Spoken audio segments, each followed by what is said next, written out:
Welcome to Last in Line podcast, where we are highlighting, showcasing, and spotlighting great leaders of faith who have overcome adversity, cultivated resilience, and served others in a significant capacity.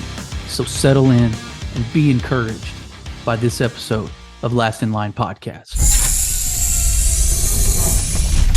We're at war spiritually. If you haven't ever quite fully comprehended that or understood how to approach that battle and tactically, strategically engage in that war, I've created a simple handbook, guidebook, roadmap that is straightforward, simple, short, but it's extremely useful and might serve you in this battle of spiritual warfare. It's called Operation 333, the Little Black Book on Strategic Spiritual Warfare.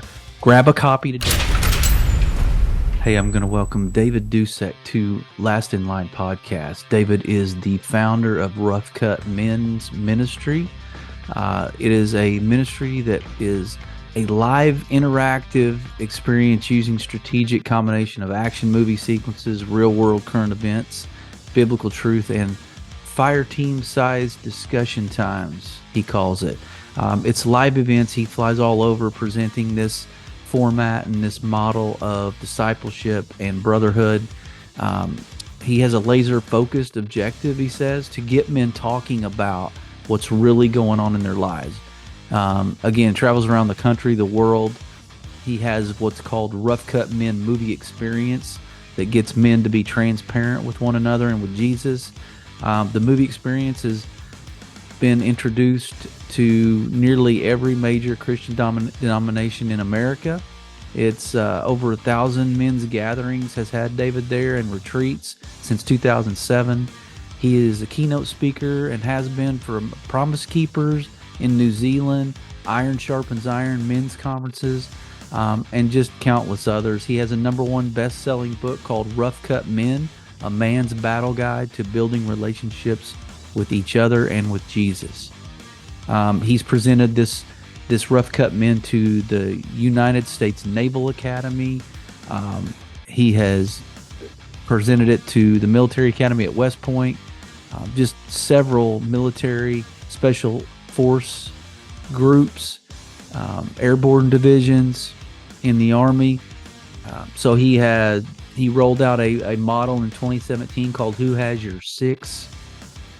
It's a video series designed for Army chaplain corps worldwide so that they can combat soldier isolation, domestic violence, alcoholism, escalating suicide rates, everything that goes with PTSD. He has created this format to help U.S. Army chaplains.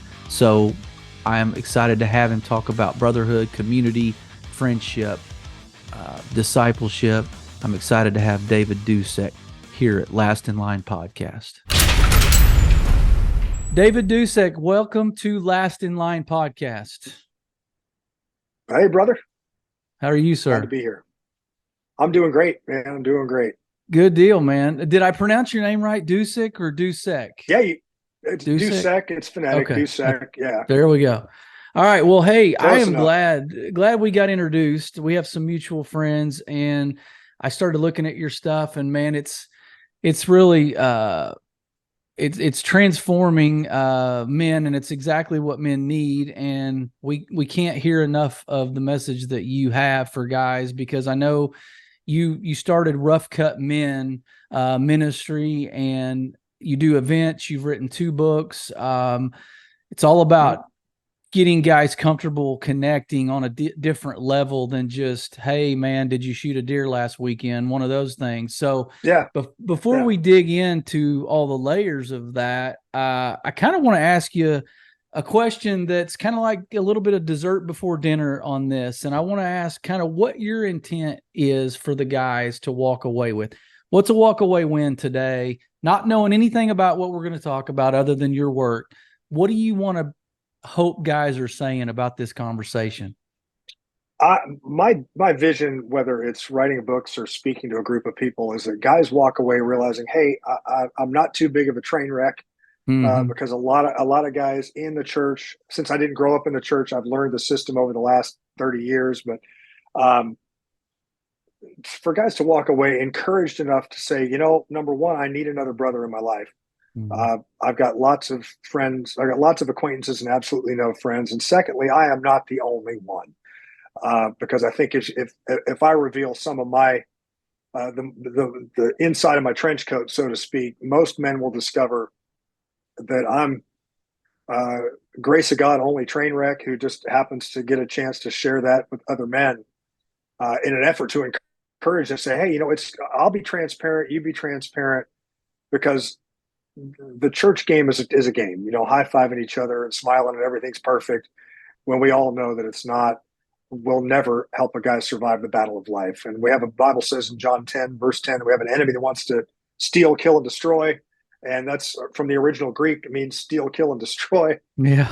And Solomon said we should pity the man who falls and has no one to help him up. And I've discovered, especially in the world of church, that we're really good at faking it for about an hour and 15 minutes while the wheels are spinning off all four corners of the race car. So that's really my hope, is that guys walk away from the podcast saying, I'm going to give that a shot. I need that. I don't have that. And I think it's important. Yeah, that's real good. I've probably been in the camp, and not probably, I mean, I'm one of the guys that you're talking about that has been really good at acquaintances and surface level, and maybe even a couple inches, deep and a couple miles wide instead of vice versa. I don't know, maybe life happens and kids and wife and those things. And we just don't make it a priority. So I can't really use the excuse that I'm too busy, but what are you, I might even ask a question ahead of when I'm supposed to, but I kind of want to get your opinion. What is the biggest challenge to that? Like, why do I suck at finding friends? Well, I don't think it's that you suck at finding friends any more than the rest of us do. I think I do a lot of work with the military, especially the Army. And one of the things I've discovered, if you ask any retired former combat soldier, what they miss the most about the military, it's not the fight, it's not the food, obviously. They cannot find that kind of brotherhood anywhere else in the context of the real world. They can't find the type of relationships that they had when they were downrange, in the middle of contact with the enemy, where there's just, four of them in a Humvee trying to survive through the night to get back to the forward operating base. And we shortcut a lot of things in the church, and we'll throw it down that what I call, Saturday morning burnt pancakes, 2 testimonies and a prayer. That's our men's ministry. And we wonder why there are no relationships formed. And it's really because I don't know people. I don't like them. I don't particularly trust them. And that's the piece that a fire team in the military would have that your average run-of-the-mill group of dudes at a church wouldn't have, because we don't have enough opportunities in the context of the church to connect and develop brotherhood. I believe that time develops trust. If we don't spend time together, there'll be no trust. And if there's no trust, there's never going to be a relationship, pure and simple. And if there's no relationship, then we'll never get to a point where we have discipleship, because they're miles apart. So I think in the context of the church, guys need to understand, hey, if you're going to go shooting, if you're going fishing, if you're going to go play golf, whatever it is you're going to go do, take somebody with you, because it's never the context of, it's never what we're doing, it's who we're with. And as we spend more and more time together, and I've lived this, the conversations have always been, how about them Gators and how many kids you got, and kind of that inch deep, mile wide stuff. And over time, it gets to, hey, I'm really struggling at home right now. My wife's upset with me about something, or I've got a prodigal kid, which I do. John, I got a prodigal kid. I got 5 children, 31, 30, 29, 28, and 26. And I've got one boy that kind of parachutes in and out of my life. And I'm not alone.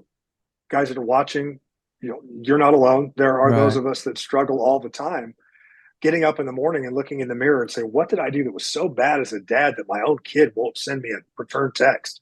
Or he'll start a conversation and then ghost me 10 minutes into the text messaging.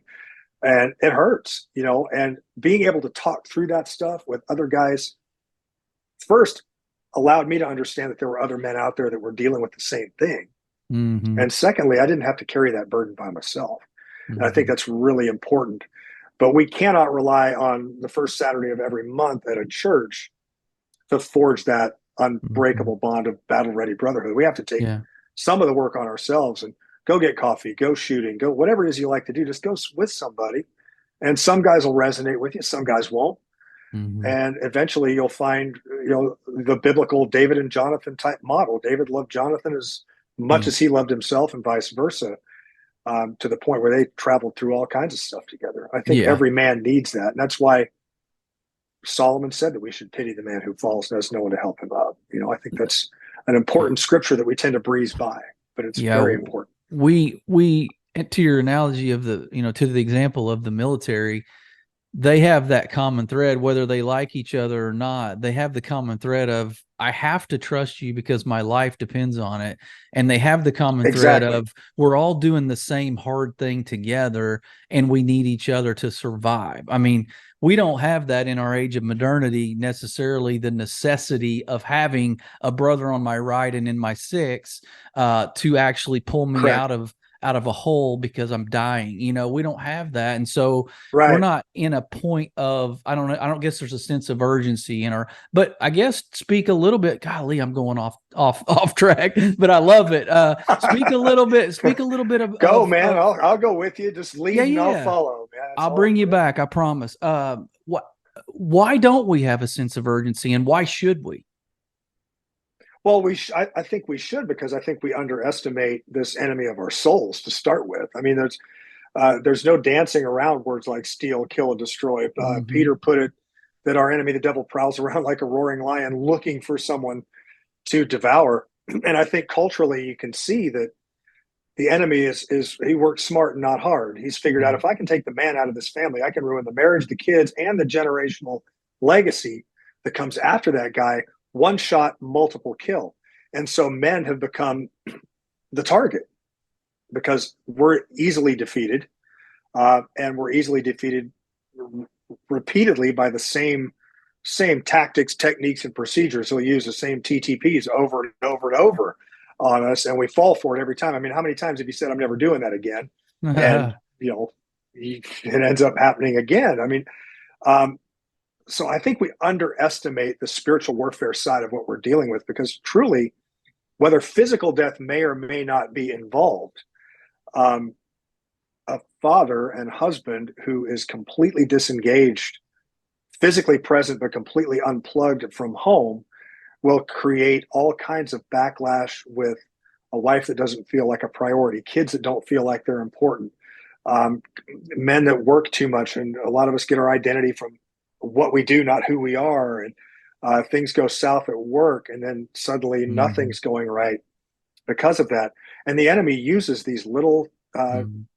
back doorways in to defeat a man. Now, again, it's not harassing fire from an AK-47. It's equally detrimental when it comes to the generational survival of a family if you take the man out. And I think if Mm-hmm. we spend more time understanding from a deployment standpoint, if you think of it that way, when Jesus in the Gospel of John sends his disciples out, one of the first things he does before he sends them out is he prays for them.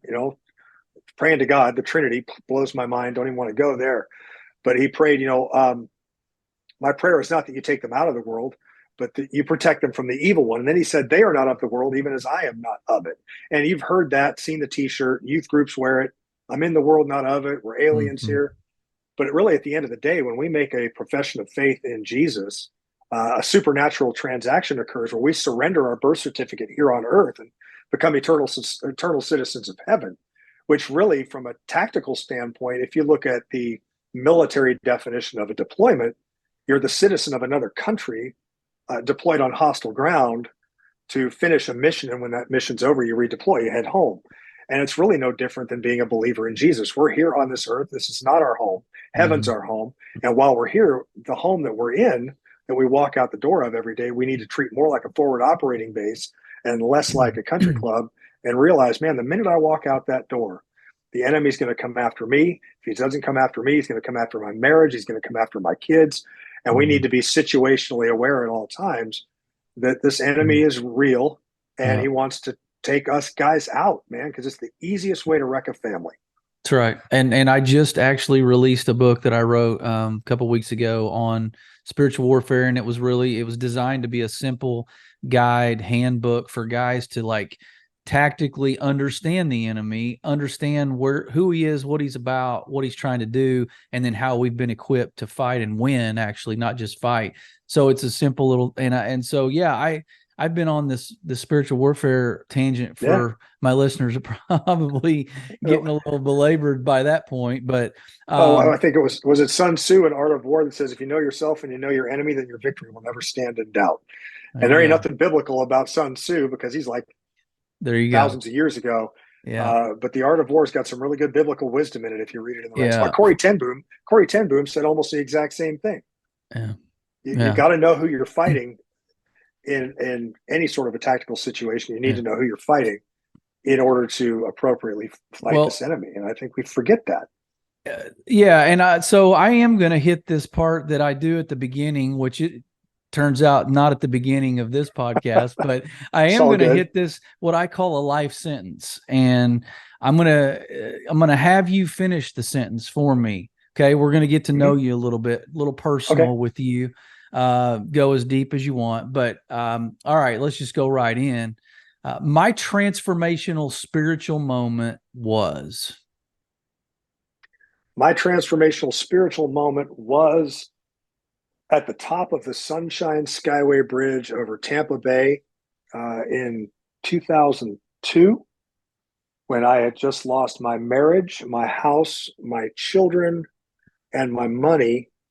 And I had nothing but the car I was driving and the stuff in the trunk. And I was at the highest point I could think of at 193 feet off the water. And I cried out to God and drove down the other side of that bridge, a new creation in Christ, was baptized a couple of weeks later in the Gulf of Mexico. But I had lost everything. I didn't have a gentle leading to the cross. I had a head-on collision with it. And I think that's the way, unfortunately, God reaches a lot of us guys, is through crisis. And I had lost everything. I met the Lord as a result of essentially losing a marriage and my kids. So that was where I finally acknowledged, after all the years in high school with the FCA kids telling me, hey, you need Jesus. I didn't know what that meant. All that. That was my moment. How did you know to even go there for help, and in that moment of desperation, just because you had heard enough from the I think it was a lot of people telling me I need Jesus, all the way through high school. So as an encouragement to the guys that are listening, just keep planting seeds, man, because I'm telling you, I was 17, 18 when these guys were like, you need Jesus, you need to come to my youth group. And I'm like, yeah, whatever, I'll get around to it. And then when I finally did get around to it, all those years later, I mean, we're talking about another 20 years had gone by before Jesus finally closed the deal, after all that time. Yeah. And I got sidetracked. What did you ask me? Oh, I was just wondering how you knew enough to just know to submit to him. Yeah. Because people had been sowing into me about Jesus for a lot of years. But secondly, I think we would be foolish to not acknowledge the fact that our Creator knew us before we were born, whether we acknowledge he exists or not. And I think we all have that, as some friends of mine have put it in the past, a God spot that we will fill with whatever we can fill to placate our need, whatever that need might be, that need to feel love, that need for satisfaction, whatever that need is, that need for something maybe our earthly father maybe didn't meet. And we'll just shove whatever, alcohol, pornography, you name it, we'll shove whatever we can into that hole.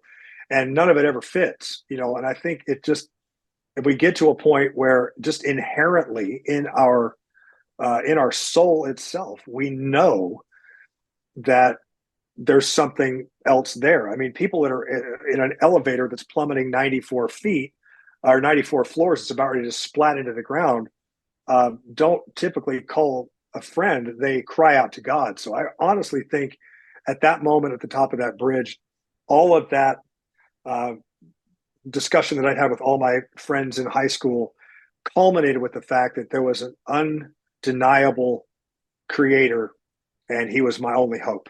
Yeah. And I think that really is long and short of it. Yeah, and you have to get to the end of yourself, and some people do it in a different way at different times with under different circumstances. And and some people maybe even come back to him. Some get saved early and then they follow this other path, and then they get to the end of their rope and they're like, oh yeah, I know there's a different way, this. right? Yeah. Right. No, you're not. So many times that happens where, especially kids that grow up in the church, Mm-hmm. and maybe somebody listening is one of those where you just, Mm-hmm. You just go full prodigal and you're out in the pig trough right now doing whatever you want to do. Invariably, first of all, we all know that there's a home, and that's in the arms of Jesus. And secondly, he'll get the robe and ring ready when he sees us coming over the hill. I mean, that's one of the things in my heart of hearts. I have a robe and a ring, so to speak, ready for my son when he comes back into the family 100% of the time. Yeah. I'm going to be there waiting for him, man. There's no rebuke. There's no reproach. There's no, what'd you do that for, you moron? It's like, that's right. Oh, I'm just glad you're home. That's right. All right. Well, finish this sentence. In my early days as a Christian, I wish someone would have told me. I wish somebody would have read me the fine print. You sign it, if someone tells you, you're going to make this perfect. Now, granted, I got saved on a bridge by myself, but it was all these other people that had planted in me. So God himself didn't need anybody else to lead me to the Lord. But then I got plugged into a church, and all that stuff because I knew that was the right thing to do. And was also dealing with the loss of a marriage and good night, everything else. But they tell you, now you've got an eternal, there's a party in heaven going on because you're going to be in heaven forever, and go you. And now you need to get plugged into a church, and now you need to serve. And I'm also a drummer. So it's like, hey, you play drums. Now you need to join the worship team. And, we get plugged in all over the place. But the fine print is when you accept Jesus, yes, your eternity gets better, but life in the now might get even harder because when you're not in the kingdom, you're not a threat to the kingdom of darkness. Right. So he kind of leaves you alone. But then when you step into the crosshairs of spiritual warfare, stuff just starts falling apart all over the place. And they don't tell you that when you accept right. Jesus. They forget to say, oh yeah, by the way, now the enemy's going to come at you like every single day, all over the place. And it's going to make your marriage better, but more challenging. It's going to make raising kids it's going to have a whole new dimension to it. Because I mean, my kids were old enough and are old enough at this point. I picked up 3 in the bonus round. But my 2 are old enough to remember the old me and the new me. They remember Dave and they remember David. So fighting that is another thing that they don't tell you is, hey, man, excuse me, God's forgiveness is immediate. It says if you confess our sins, he's faithful and just to forgive us our trespasses and cleanse us of all unrighteousness. And we do that. And we now know in our heart of hearts, God's forgiveness is immediate. The problem is people not so much. So there's going to be people that remember the old version of you. That's right. And I'm still dealing with a lot of them that remember the first 32 years of my earthly life where that guy was an idiot, and I would love for everybody to forget the old guy and meet the new creation. But it takes time for that to happen too. And some people won't accept the fact that, oh, you're a Christian now, whatever. Yeah. So it's kind of a double-edged sword. You got spiritual warfare and you've got people who, if you're a late life convert like me, handicap you by throwing the old you back in your face all the time. Yeah, that's good. So you're fighting on 2 fronts almost. I can relate. I mean, I had a hiccup, midway myself, and so I got 2 more for you. All right, we're gonna give you. Bring it. Blank is what gets me out of bed in the morning. Wow. I wouldn't just say it gets me out of bed. I tell people all the time that having lived my life without the Lord and seeing so many men, even in the church, that are barely getting by or that have an inch-deep, mile-wide, superficial relationship with the Lord, I go to bed at night and I wake up in the morning on mission, thinking of new and creative ways to engage men with each other and with the gospel of Jesus, not necessarily in that order. So, Yeah. I mean, that's really what gets me up every day. Physically, what gets me up every day is I'm up at 5:45. I'm at the gym. I do quiet time with my wife, which has been a game changer for us. She Yeah. told me, she's been asking me for years, hey, we need to do more quiet time together. And we need to do prayer time. We both have our own Bible reading and stuff, but we need to do it together. And I'm like, okay, put it off, put it off. Yeah. But it's just been incredible to the first thing in the morning, make coffee, and she wakes up and we do that. And it's been a game changer. But I mean, honestly, what really gets me up is the mission that I've been on since 2006. And it hasn't changed. And That's it's just good. a passion that I have. Well, that's awesome. Yeah. I mean, sounds like you got a little spring in your step too, because you have a mission. And that's the Yeah, other thing too with the military, they're missing that brotherhood, but they're also missing that mission. They had somebody lay it out for them every day while they were, right. deployed, and you just didn't have any doubt that day. I know what I'm doing. Here's what I'm doing, and I know who I'm doing it with. And sometimes that catches us up if we don't feel like we have one. All right, this is the last one of the stuff, the preamble here. Blank, kind of along these lines, but blank keeps me up at night. So along the lines of, what is your burden for guys that do you feel like you're carrying, or what is the burden of men right now, Christian men in our culture right now? I think there's a litany of ways that this manifests itself, but I truly believe that the vast majority of us in the church are struggling with isolation. Mm-hmm. And as well as I do, you never kick a door without Overwatch. You Yeah. don't go into a hostile situation without some sort of covering fire. And there's a lot of guys out there, and I lapse out of this too. I've got a really good friend, David, who is my wingman. He's my go-to guy, and um, there are times when we'll have these long periods of abject silence between the two of us, and stuff is off when you're not talking to your battle buddy. Um, so I think really the thing that hurts me the most is there are great relationships out there that we can have with other men, but a lot of guys just don't even know how to take that first right step. There's trust issues. They've been burned by somebody. Things aren't going well at home. So you don't feel like you could plug into a church because, hey man, if they could see inside my head, they wouldn't even, they'd be throwing rocks at me in the parking lot, not Right. allowing me in here. And to be completely brutally honest, there have been times when I've been on the platform with a microphone in my hand, getting ready to speak to a group of guys. And in my head, I'm like, man, if they knew the way I talked to my wife when I got on the airplane, they wouldn't want me saying anything to them. And that is immediately defeatist, and we feel like there's no way out. And there's a lot of men out there right now that are going to bed and getting up in the morning with no mission, no covering fire, and are just getting through life day by day, living almost a real world Groundhog Day where you're talking to the same people at the same time every day. And there's so much more to it than that. Yeah. And the other thing I think I would say keeps me up is there's not enough. I mean, we've got somewhere between 15 and 17 million people that hit our content on social media, for example, every 30 days. But I wish there was more. And it's weird, but it's like I wish there was a way that God would just keep opening doors so we could reach more people and more people and more people, because the message bears fruit. The guys get connected, and it's like, man, that's a piece that's missing. It's a game changer for anybody who goes through the live event, reads a book, whatever. It's just, I'm a tool and I'm a one-trick pony. I'm Yeah. not going to break down Paul's epistles in the original Greek, but I'll tell you how to conquer that hill with a couple of brothers if you want to.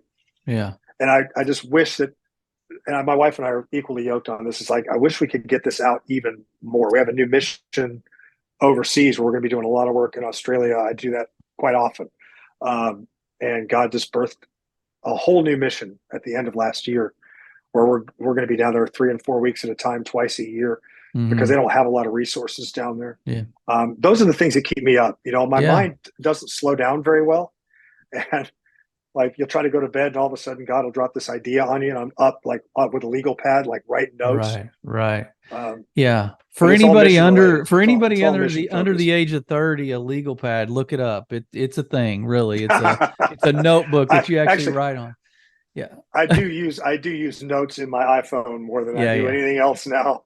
I do But I'm too. always afraid I'm gonna drop it in the toilet. You know, if I Yeah. drop it in the toilet, I've lost all my notes. So I'm still Well, a hardcore paper fan most of the well, time. thanks for playing along with us on that. I think it does allow us to kind of peel back the layers on you a little bit and get an idea so that now we can dive head first off the off the high dive into your work. So Rough Cut Okay. Men, okay, Rough Cut Men. You started this and you wrote a #1 bestseller book called Rough Cut Men in 2015. Mm-hmm. And tell me if I've Mm-hmm. got the dates wrong, but in 2017 you rolled out Who Has Your Six video series. You wrote Yep. The Battle in 2021. Tell me about, because I see a theme here with some of your events is clips of movies, right, and video content to sort of land the Mm-hmm. plane for these guys. Have you always been kind of passionate about the film industry, or have you always considered yourself kind of involved in that, or not involved, but like, excited about that kind of thing? I'm a movie freak anyway.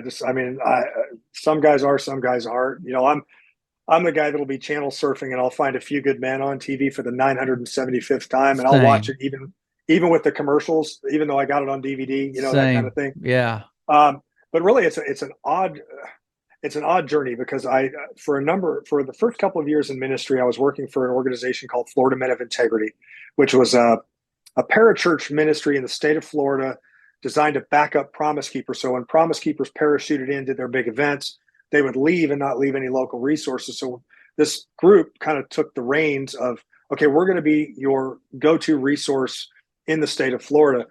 And as I did that, I got acquainted with Pat Morley, who wrote a book called Man in the Mirror back in 1986, and would drive. I'm about 2.5 hours from Orlando, that part of Orlando. Actually, I'm an hour and 15 minutes to 4 hours away from Orlando, depending on what side of the town I'm in. Because Orlando is just massive and the traffic is terrible. And I started going like every Friday morning to Pat's Bible study, which he couldn't believe I was driving 2.5 hours for a 6:30 Bible study. So I'm like leaving my house at 3 a.m. And I got bit by the leadership training bug. And I said, Pat, I'd love to train some of your content to local churches in Florida. And he said, well, hey man, we created this 4-hour leadership training that nobody is using. So here, you take it. And so I kind of created this 4-hour leadership training. I didn't create it. Pat wrote it, but I would buy the handbooks for like $5, and then I would charge guys like $39. And I would build my own email list and blast it out. And I would go do these leadership trainings around major metro areas like Jacksonville, Orlando, Miami, Fort Lauderdale, up in the Panhandle. And I would get, upwards of 100 guys that would come who were men's leaders and pastors as I was training the sustainable elements of building a sustainable ministry to men at the church. But I wasn't using the examples that were in the book. I was using my own life as examples because my life was a bigger train wreck than the actual examples in the book. So I figured I might as well use my own transparency. Well, that resonated. And a guy came up to me, and I'll never forget it. I was in Panama City, up in the Panhandle. Guy came up to me and he said, hey, we're doing our men's retreat. And we'd love to have you be our men's retreat keynote speaker. And I'm like, great, man. I heard the word honorarium. I was new in ministry. It's like, wow, I'm going to get paid for this? Perfect. Yeah. But then I had like a 7-hour drive home. And I'm driving home and I'm like, I just signed myself up to talk for a whole weekend. All I do is a 4-hour canned leadership training with notes in front of me. What am I going to do for an entire weekend? And I got home and my wife, Get the legal pad out. Get out the legal pad. She said, why don't you take all those movie clips that you've written down? Because every time I would see a clip that would really resonate with guys, I'm like, there's got to be a way to use that.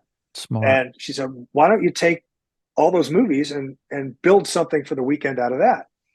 So I went to this is how long ago it was, man. I went to Blockbuster Video, rented all the DVDs that had the clips I needed. And I had a buddy who did TV shows with Fox fishing shows.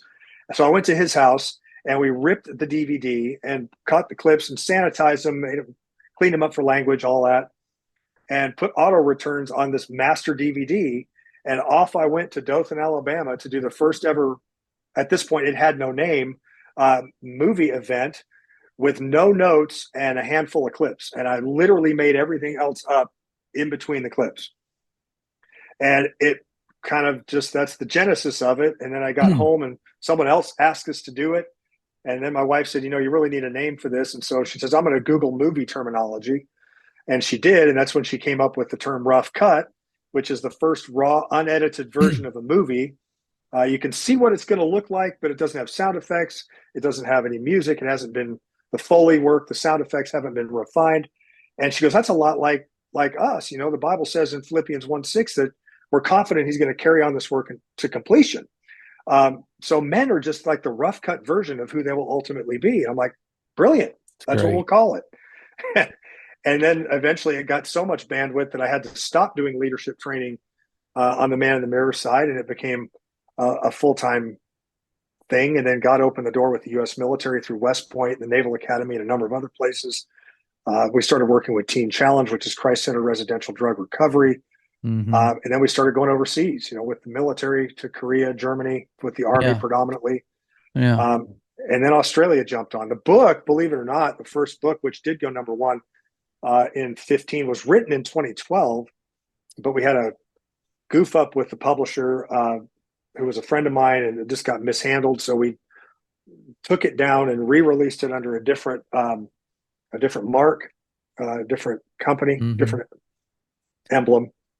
And then it went number one on Amazon. But I wrote the book on a dare because the buddy I was with, who was the publisher, said, I've read some of your blogs. Have you ever thought of writing a book? And I had been asked many times by Teen Challenge students if my content was in writing so that they could give the content to their dads. And so I wrote the book after presenting the content live over 1,000 times. That's crazy. So it was easy to write that book. That book was easy. That's really cool. That's really cool. And you did some stuff. I think the Who Has Your Six video series that's most, well, not most recent, but you did, I guess in 2017 came out with that. But that was in the vision for that was helping out chaplains, military chaplains. Talk a little bit about that too.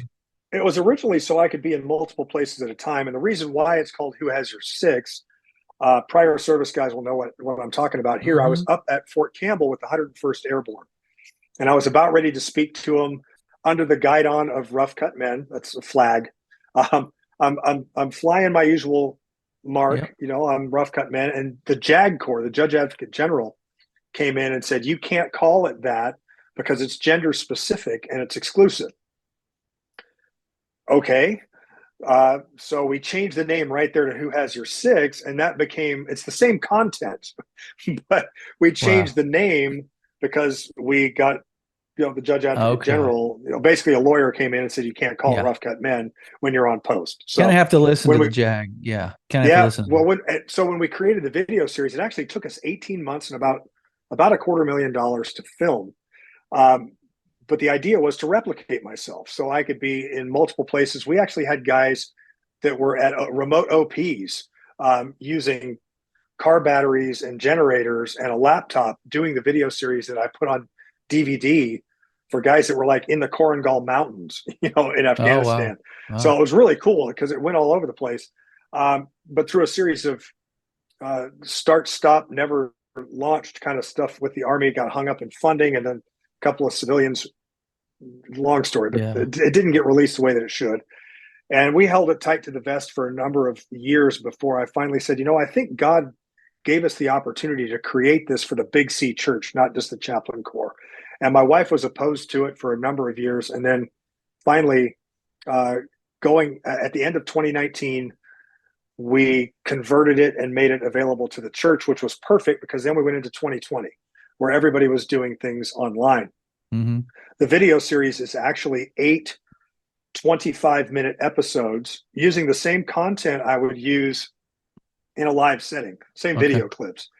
But my dream was always, if I'm going to do a video series, I don't want it to be me as a talking head and then show a clip and then come back to me like you see me on screen right now.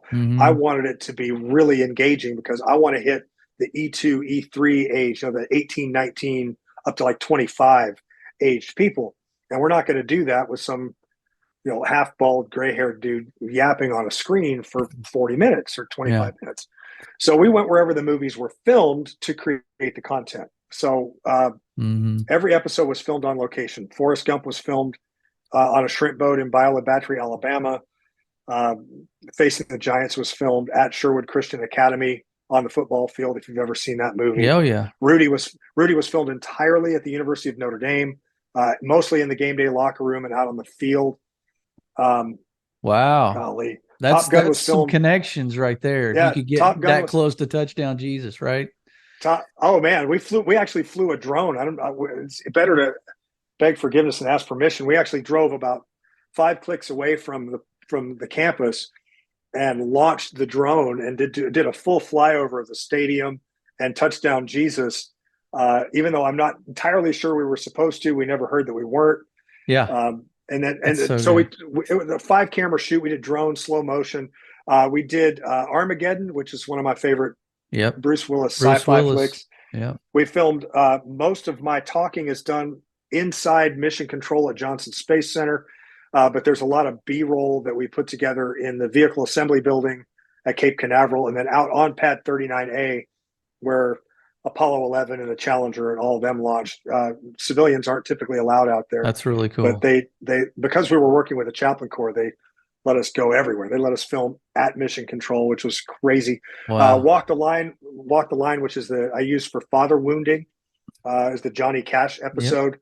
And it was filmed mostly at Sun Studio, where Johnny recorded his original music. And some of it is his boyhood home in Dyess, Arkansas. And then, of course, the anchor one is Saving Private Ryan. Were you in all black for that one? Yeah, I was. Were you wearing all black? Okay, I was hoping you were. No, okay. It's like I cannot. And what was really cool? It's no spirituality to this at all. But I was sitting on the same stool that Johnny Cash sat on the Man in Black album cover. Okay. I was using Elvis's microphone and I was leaning on Jerry Lee Lewis's piano. Why not? So it was really that's great. It was really cool. Well, and then of course my favorite episode of all is Saving Private Ryan. And that's all about legacy, and there's really no better place. I mean, if you're going to film Saving Private Ryan, it's got to be right there. So we flew to France, took the production team, and filmed part of it in a Nazi bunker and on the top of a Nazi bunker, some of it down on the beach. We flew a drone out over the English Channel, brought it in at basically armor level so you could see what it was like to be approaching the beach on D-Day. And then we conclude that episode up in the American cemetery. So it's really engaging. And the cool thing about the video series, too, is I created PDF facilitator guides. So every episode has a guide. So, I mean, even if you've never led a men's study before, it's paint by numbers. It tells you the big idea. Here's the central focus. Here's some additional scripture. And here's your discussion questions. And it's streaming.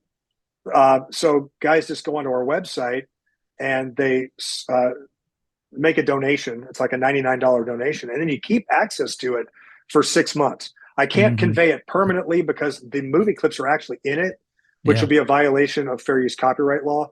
So we can't charge for it. So it's donation based. You get to keep it for a period of 6 months and you can use it as many times as you want. And we got guys, hundreds of groups in honestly every English speaking country you could think of. We've got groups using it even still. So it's been a great tool. That's a big project. And not to completely transition on a dime, but I mean, in that same vein of what I can imagine that content is covering is guys. So, and I had something I kind of wanted to get off my chest and I don't know why, I guess, cause it just keeps coming up and you're the poor unlucky sap that gets to hear me diatribe on this, but I wanted to get your take on, I see a lot and I follow a lot of kind of guys that come across as a buttoned up, tightly knit, clean and pressed Christian. Okay. And, but there's a difference between a biblical, we know the different types of Christians there are. The cultural and the biblical. I keep struggling with this because I see these guys and then I see something else. And it's almost like we got a bunch of guys that have the perfect scripture bumper sticker on the car that's parked out at the bar till 2 or 3 in the morning. So No, it's talk to me about what the struggle is here. Is it kind of, I want my cake and eat it too type of thing? Or where's the barrier to going all in to a biblical Christianity? I don't know if it's a barrier as much as I think it's partly a performance thing. I think it's partly um, shying away from certain teachings. Okay. I think that's missing as well.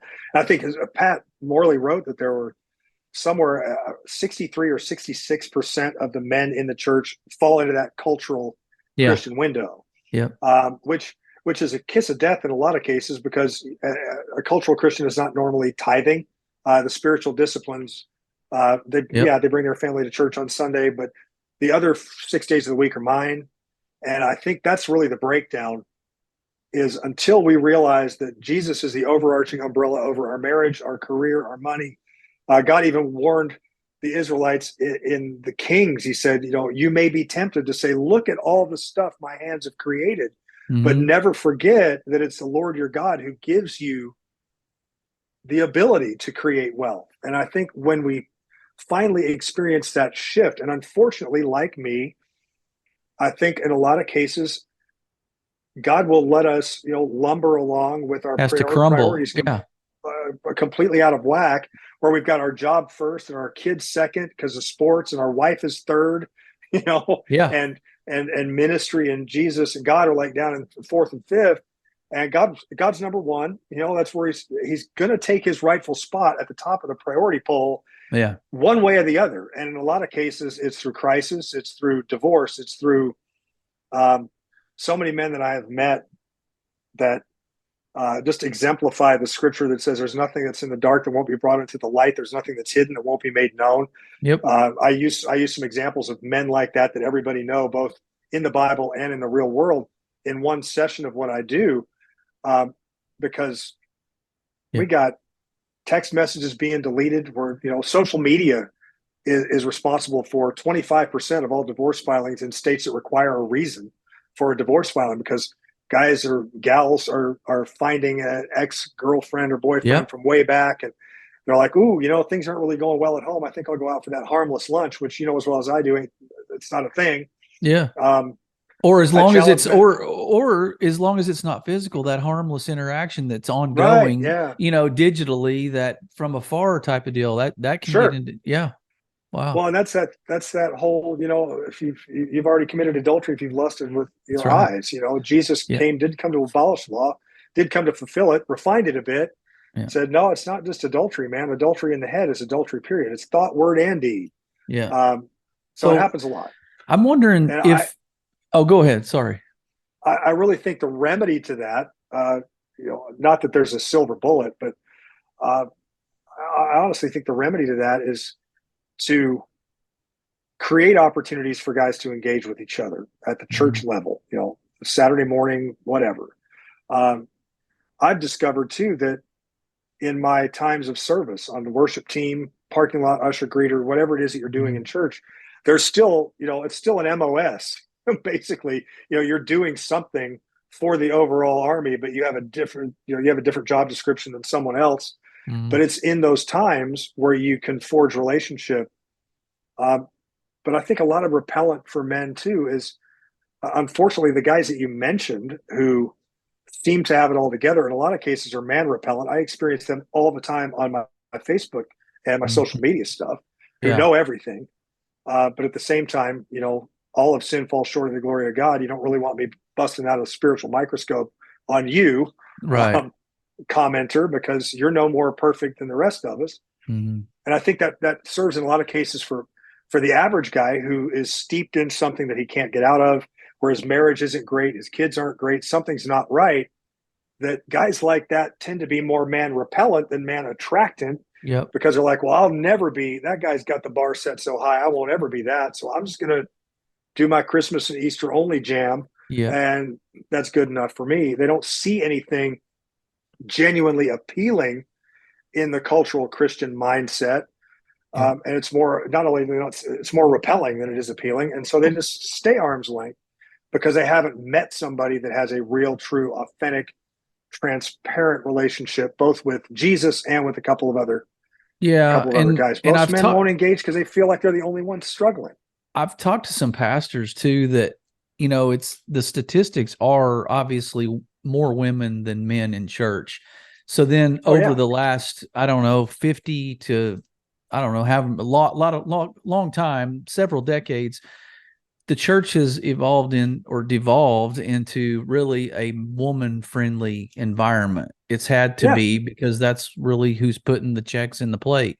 But how do you, in your opinion, how do you suggest, and I don't know if you coach pastors, but I'm sure you Yeah, speak to a lot of I've done a lot churches, of that. but how do we make that shift to a church becoming more man friendly, to talk to the guy who does have some stuff, some loose ends, some skeletons in the closet, and he doesn't want the guys in his life, because then he's got to get real and be transparent and accountable. How do we get it more attractive to go toward that? Well, I think we got to go back far enough to understand that the as Pat Morley puts it, the man code in the church isn't where it should be, and it's kind of not our fault in a lot of respects, because we, back in the little house on the prairie days, Dad was home building a split rail fence, and Mom would call dinner with the triangle, and they'd That's all eat right. together. Dad That's was right. leading the prayers and everything else, and then we had two world wars, an industrial Yep. revolution, and a bunch of other things that put men out of the home That's right. and put them away in combat in a lot of cases for long periods of time. So needless to say, Mama was still taking the kids to church, and it's kind of boring here. Let's dress it up with some flowers, throw some doilies out, put some different curtains up. And so it's really not the fault of anybody that the church became very feminized, because men were elsewhere. It just wasn't the same as the generations before. So one of the things that has always been coached is, take a look around at your man code. Because, I mean, if you think about this for a minute, and we've had several seasons where we've been, quote unquote, searching for a new church for one reason or another. And you look, the average new family comes into your church, and the first thing they look for is a place for the kids to go, because they're a priority. Second thing, you look for a place for Mama to plug in if you can, and then you found your church. You'll notice that they never look for a place for Dad. He's going to drive, he's going to write the tithe check, he's going to be responsible for making sure they leave the house on time and drive the car. But that's really has been the responsibility of the man in the church. The church has adjusted to that, saying, well, we're going to have an Yeah. incredible women's night, but we're not going to market the men's night. Go to any, or not any, but one of the things I do for a living sometimes is I'll start farming an area. Like, I'm on my way to Sydney, Australia. So I'll start looking at websites, and I'll go to church websites looking for men's ministry. And you go to ministries, and there'll be women, kids, international, youth, and young adult. And you won't, I promise you, anybody watching right now, just Google churches, start drilling down on a website, and see how many times you see the one thing missing that is the Yeah. most ironic, given the fact that we're the spiritual leaders. Yeah. So for a church to change that, men will invest in something they deem valuable. I mean, if there's Super Bowl tickets and I can afford them, even though I can't afford them, I'm going. If I can get to the Florida Gators and watch them play at home because someone just happens to have two available seats against somebody I want to see them beat, like Alabama, I don't care how much I have to sacrifice. I'm losing a whole Saturday. I'm driving to Gainesville and I'm going to that game because it's important.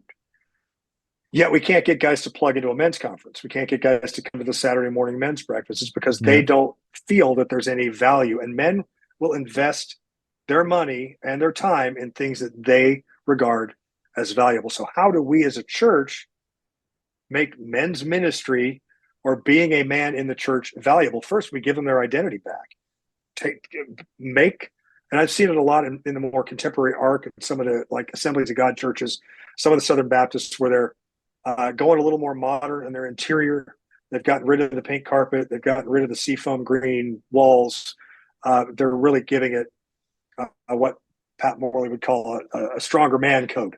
Because when a man walks in and says, "Yeah, I can hang out here," I'm looking at the wall behind you, and if you look at the wall behind me, I got I got the flag back there. I've got crosses. I've got challenge coins, and I mean, Yeah. this is my man cave. Yeah. If we could do that, this is a comfortable place for me to be. If we could do that in the church, you And would find that men. the music too, right? Oh, absolutely, absolutely. You know, that's one thing that a really good friend of mine, David Murrow, who wrote a book, "Why Men Hate Going to Church." Music can be a killer. Music can be a killer at a men's event, where, you know, if you get up there and do it, no offense to the old rugged cross, but if you get up there and I'm about ready to show two F-14 Tomcats flying by at Mach 2, and you lead into this event with an acoustic rendition of the old rugged cross, I've lost half of the guys before we've even started the event. And so I brief guys. I send them hey, this, if you're going to do worship, this is what it needs to be. And I think if we were more if you don't have Kenny Loggins, Danger Zone playing, then you might as well quit the game. Right, exactly. Right, you're out. But I mean, men, deep in the DNA of every guy is a desire to fight and belong to something greater than himself. Yeah. I mean, that's why when I talk about the Florida Gators, I use the word we, because it's like, hey, we won. It's like, I didn't play football for Florida. Why? What's this we stuff? Right. Because I want to belong to something victorious. Yeah. John Eldredge talks about that every man wants a beauty to fight for, wants a mission. And I think that inherently, just like we all have that God spot, I think God created us as men with a desire to fight for something greater than ourselves, and also to finish well, regardless of how we start. And that's why we love the 4-run walk-off home run, you know, the grand slam. Right. We love that.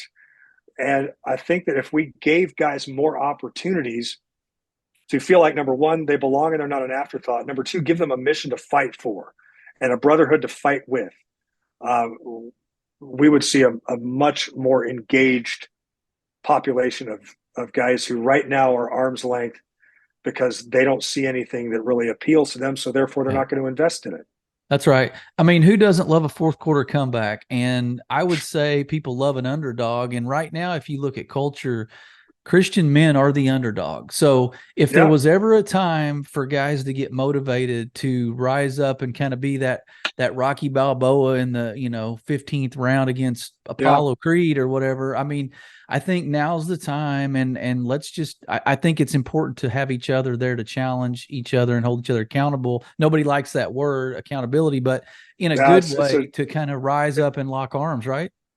Yeah, well, I got to tell you, my definition of accountability is like the most maligned word in the church. It makes people think, oh, this dude's going to scroll through my internet history. He's going to ask me what I'm thinking about. Babysit. Yeah. Right. But really, all you're doing is you're extending permission to another man, and it's reciprocal. It's always a two-way deal. You're extending permission to another man that anytime your words or your actions no longer line up with who you say you are in Christ, he has permission to say, I don't think that's the comment you meant to write on Facebook. Perfect. Are you sure that's what you meant to say? Because I'm not saying it's wrong. I'm saying it doesn't look good. You're not representing the kingdom well. It's not accusatory. It's not anything along that line. It's just, hey, I don't think that's the mission. I don't think that's what you want to say. And as far as the fourth quarter comeback stuff, at the end of any season, whatever sport it is, all the games, there's no more box scores, man. It's down to 2 columns, W's and L's. And guys, it does not matter when we get W. It could be in the last. I'm a Florida Gator fan. I watched Tim Tebow engineer some incredible last minute down by 17 kind of wins out of what looked like nothing. But when you go back and look at you can't see the box score that many years ago. Now all you see are what the win-loss record was. It doesn't matter when you get the W. It just matters that you get it. And it could be in the last seconds of the game in triple overtime. But a W is a W. And so waiting around for the right time, Bible says our days are numbered like the hairs on our head. We're like vapor. We're here 1 minute, gone the next. We may not have it tomorrow. So this will be the time to say, you know what, I'm going to do something about this and plug in. Well, re-engage in the fight. What we used to say is and I don't play golf as much anymore, but man, there's no pictures on the scorecard. And if I have to hit it off of a tree and bounce off a rock in a creek and get a hole in one, I'll take the hole in one because it still says 1 on the card. So it still says 1. And that's all you're going to say when you sign that card. That's all it is. It's going to be a 1. That's right. So for guys, right now, I think the takeaway, well, I guess rather than me say, why don't you give us a takeaway? One good takeaway. I know you mentioned just now get back in the game, engage, connect Yeah. on a deeper level, but give us maybe a parting shot here as we put a bow on this. I would say no matter where you are in your walk, maybe you are what we jokingly call a CEO. You go to church Christmas and Easter, and that's it. I would encourage you to take the next step and start taking your family every Sunday. If you're already in church on Sunday, I would say your next step would be find a place to serve. Well, if you're a musician, audition. If you're, just fill a need, because we got enough pew sitting bless me sponges to fill churches right now. We need guys in the fight. So that would be your next step. If you're already in church every week and you're already serving, get yourself plugged into a men's group. If you can't find one, make one. Get a couple of guys together, go eat bad food at Denny's, and just sit around and talk about whatever comes up in conversation. You don't have to be a theologian to lead a group of men. You don't have to know everything. Believe me, you don't have to know how to drill down the exegesis of Paul's epistles. Nobody cares. They want to know what you're going through. And that's why Solomon said we should pity the man who falls, man. Just get together with some guys and just start talking about life, talk about marriage. And the more you do it, the more time you spend, the greater level of trust, the deeper the relationship. And then if, you're already plugged into small groups and everything else, I would encourage you to find your Jonathan. Find one guy. Find an Aaron on one arm and a Hur on the other to hold you up when you get so tired you can't stay in the fight anymore. And those are hard to find, and it takes a real time investment, but that would be your next step. So wherever you are in your walk, from just going on Christmas and Easter all the way up to the modern day disciple, find your next step. That's right. Take that next step. This is a journey. It's not built overnight. You invest your time, and we all as men invest our time in what we deem valuable. And this is the most valuable thing you can do for your marriage, for your kids, and for your generational legacy that comes after you, because it's going to be a holiday. That's right. Where everyone's going to be around the Thanksgiving table and we won't be there. That's right. And they're going to walk in and say our name. That'll be the first word they speak, is whatever your name is. And the Bible says in Proverbs 22 verse 1 that a good name is more desirable than great riches.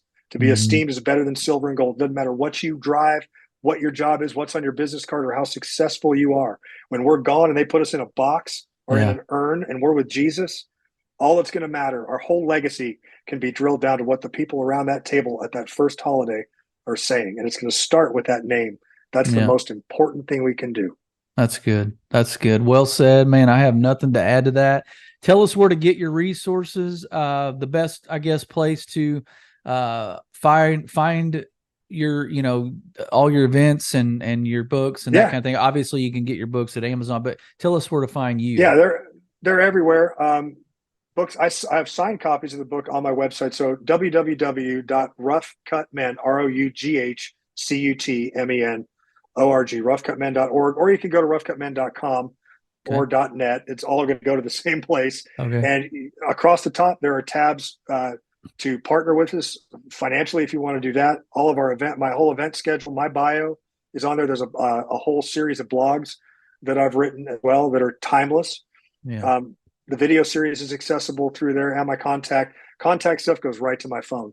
Okay. And I believe that this is always, everything I do is a dress rehearsal for eternity. We get to meet each other on this side of heaven. So guys, if there's anything you need, you want to talk through something, I'm just another, there's wisdom in a multitude of counsel. I'm just another dude to talk to. I'm happy to. Ministry for me is not about standing on platforms. It is about being in the trenches one-on-one with other guys. And I don't care where you live in the world. I'm a phone call away. All that stuff's on the website as well. Roughcutmen.org. That's good. It's been an honor to have you here. With that, audience, he has been David Dusek. We've been last in line. Be blessed.